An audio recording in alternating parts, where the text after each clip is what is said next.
Today we're taking a look at these MLB matches, which are happening on Thursday, June 29, 2023, and giving you our team and total picks for today.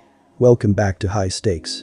Before we dive into our video, don't forget to subscribe and to push the notification bell so you don't miss any of our videos. Also check out our Patreon if you want access to our premium picks. Our Patreon is a way for us to help you improve your chances of making more money. You will find the link to our Patreon in the description and comments section below.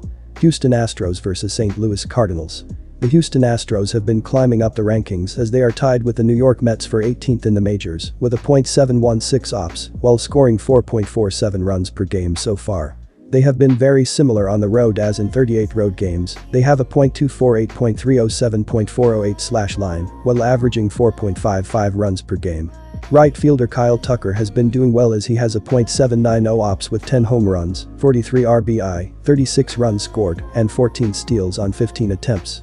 The St. Louis Cardinals have been doing well at the plate so far this season as they are 9th with a .748 ops while averaging 4.59 runs per game up to this point.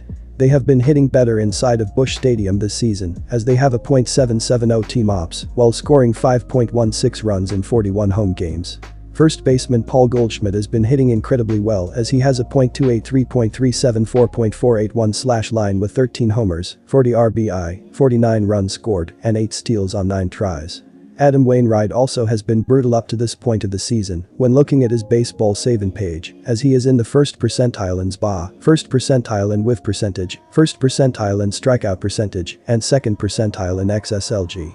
Wainwright has a 6-pitch arsenal: sinker, curveball, cutter, fastball, changeup, slider, and his worst pitch has been his sinker as it has a .417 batting average and a .819 slugging percentage. He has not faced off against the Astros since the 2016 season, so it will be interesting to see how he does with 7 years separating starts. The Houston Astros have been playing well on the road with a record of 20-18. The St. Louis Cardinals, on the other hand, have been struggling at home with a record of 15-22. The starting pitchers for this game are also very different. JP France has a 2-2 record with a 2.40 ERA and a .236 batting average in his 5 road starts. Adam Wainwright, on the other hand, is 1-2 with a 7.03 ERA and a .369 opposing batting average in his 5 home starts. The offenses for both teams have also been inconsistent. The Cardinals have averaged 4 runs in their last 3 games, while the Astros have averaged 4.25 runs in their previous 4 games. Overall, I think the Astros have the advantage in this game and will pick up a win. These bullpens have been doing pretty well throughout the season as the Astros are 8th in MLB with a 3.70 reliever ERA, while the Cardinals are 18th with a 3.97 bullpen ERA so far. Looking at the offenses throughout the month of June, Houston is scoring 4.46 runs in 24 June games, while St. Louis is averaging 4.05 runs in their 21 games thus far. The under has hit in 5 of the last 6 games against one another in Busch Stadium, so go with under 9 runs in this game. Philadelphia Phillies vs Chicago Cubs. Taijuan Walker gets the nod in the series finale, and he'll be making his 17th start of the season. The right-hander has been solid this year, entering at 8-3 with a 4.10 ERA and 1.24 WHIP. Most recently, he faced the Mets and limited them to just 1 earned run on 3 hits and a walk over 6.0 innings. Walker earned the win in the 5-1 victory, and the Phillies have now won his last 4 starts. Philadelphia's offense has been a middle-of-the-pack unit this year as they're just 19th overall in runs scored, 342. However, they boast a 10th-ranked team batting average, .257, and 13th best ops, .738. As for individual efforts, Nick Castellanos leads the way in average, .312, while Brandon Marsh has the edge in OBP, .365. Kyle Schwarber has supplied the power with 20 home runs, while Alec Boehm has driven in a team-leading 47 RBI. Kyle Hendricks heads to the bump Thursday night, and he has been an excellent option since returning from the Illinois last month. The right-hander comes into this one at 3-2 with a 2.60 ERA and 0.98 WHIP over 6 starts, 34.2 IP. He faced the Pirates last time out and gave up 3 runs over 6.1 innings, albeit just 1 was earned. Hendricks picked up the win in the 8-3 victory, and the Cubs have won his last 3 starts. The Cubs are essentially the median offense in the game this year as they're 14th in runs scored, 353, thanks to the 16th ranked team batting average, .247, and 14th best ops, .727. Individually, they've relied on Nico Horner as he leads the way in average, .282, and RBI, 40. Patrick Wisdom has launched a team leading 14 long balls this year. However, it's worth noting that Wisdom is on the 10-day Illinois with a sprained wrist. The Phillies and Cubs are both outside of the playoff hunt, but this game still matters as they try to climb up the standings. Two veteran starters, Taijuan Walker and Kyle Hendricks, will face off on Thursday night. Both pitchers are in good form, but the Phillies have a statistical advantage against right-handed pitching. In 2023, Philadelphia ranks 12th in WOBA, weighted on base average, and 1st in BABIP, batting average on balls in play, against right-handed pitchers. This is significant because Hendricks does not have a high strikeout rate. He averages only 4.7 strikeouts per 9 innings. The Phillies should be able to put a lot of balls in play against Hendricks, which could lead to a lot of runs. The Phillies have a BABIP of .328 against right-handed pitchers this year. This should be a close game, but I think the Phillies will prevail. As I mentioned above, both of these starters are in fantastic form right now. Over 4 starts this month, Hendricks owns a 2.13 ERA and 0.67 WHIP over 25.1 innings of work. Even though I think the Phillies will find some offense here, I believe Hendricks is crafty enough not to get torched for 4+ runs. That should help the game stay under the total. On the flip side, Walker has been on a tear this month. Over 5 starts, 30.0 IP, the righty owns a 1.50 ERA and 0.83 WHIP.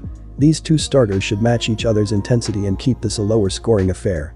If each guy is able to post a quality start, they can hand it off to the big guns in the bullpen to shut it down late.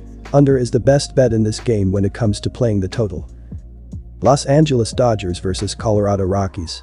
Although the Dodgers have yet to officially announce the starter for this game, early reports suggest Emmett Sheehan making his 3rd start. He was brilliant last week against the Houston Astros, firing 6 innings of 2-run ball, allowing 2 hits and 2 free passes. He had 4 strikeouts, limiting one of the best defenses in the American League. The only damage came in the 4th when he served up 2 home runs, but was otherwise clean for the quality start. He rolls into this difficult start at Coors Field, holding a 1.50 ERA and 0.58 WHIP over 2 starts. Los Angeles has been hit hard with injuries, and that is one of the primary reasons Emmett Sheehan has been thrust into a starting role. Max Muncy returned to action Tuesday night after missing 11 games with a left hamstring strain, and Julio Urias is projected to come back Saturday. Muncy was 0-for-3 with a walk and a run in the Dodgers' 5-0 win Tuesday night. Daniel Hudson and Noah Syndergaard will remain out, but Urias back in the rotation will give them a major boost. They have smacked the 2nd most home runs in the majors. The Rockies will start right-hander Chase Anderson in the finale of this series. He had a historically bad game last week against the Angels, surrendering 9 runs on 10 hits in just 2 2/3 innings of work. Anderson also issued a pair of walks in the awful outing, while striking out 1 batter. He actually had a scoreless 1st inning before the Angels pushed 2 runs across in the 2nd on a 2-run single by David Fletcher. He then allowed 3 solo homers on 3 consecutive pitches in the 3rd inning to Mike Trout, Brandon Drury, and Matt Thaiss, and run-scoring singles to Taylor Ward and Shohei Ohtani before his exit. He now holds a 5.79 ERA and 1.45 WHIP over 42 innings on the season and is at risk of being removed from the rotation if he keeps up the poor effort. He will start this game on Thursday, and facing one of the best defenses in the majors, it may not be a pretty sight. Unfortunately, Colorado does not have any reliable arms to replace him, so you may see him last another month or so, depending on how he does. They are 31-50 entering play Wednesday. Chase Anderson and the Rockies were defeated by the Angels last weekend. Anderson was ineffective, giving up 9 runs on 10 hits in just 2 innings. The week before, he allowed 7 runs to the Braves in 3 innings. Anderson had been pitching well before these 2 poor outings, but it is clear that Coors Field is not a good fit for him. The Dodgers are expected to continue their dominance of Anderson in this home game. The Dodgers have won 5 of their last 6 games and 4 of their last 5 against the Rockies. They are 6th in runs scored on the road this season, but Coors Field is a different animal. The Dodgers could put up a big number and blow out the Rockies, who have lost 8 straight games against National League opponents. I predict the Dodgers to win by 2 or more runs. The Dodgers have a blast facing the Rockies, typically dropping a huge number on them. Over their last 10 games against Colorado, they are averaging 5.60 runs per contest, and they have scored 7 or more runs in their last 3. They are getting healthier and possess a dangerous lineup with Max Muncy back in form. They have smacked the 2nd most home runs in the majors and will certainly get a hold of one of Anderson's soft serves in this game. The number is set high, considering it is at Coors, but the Dodgers are trotting out young Emmett Sheehan, and although he has pitched well, he will run into issues in this game and give up some runs. Regardless, take the over in what will be a Los Angeles blowout.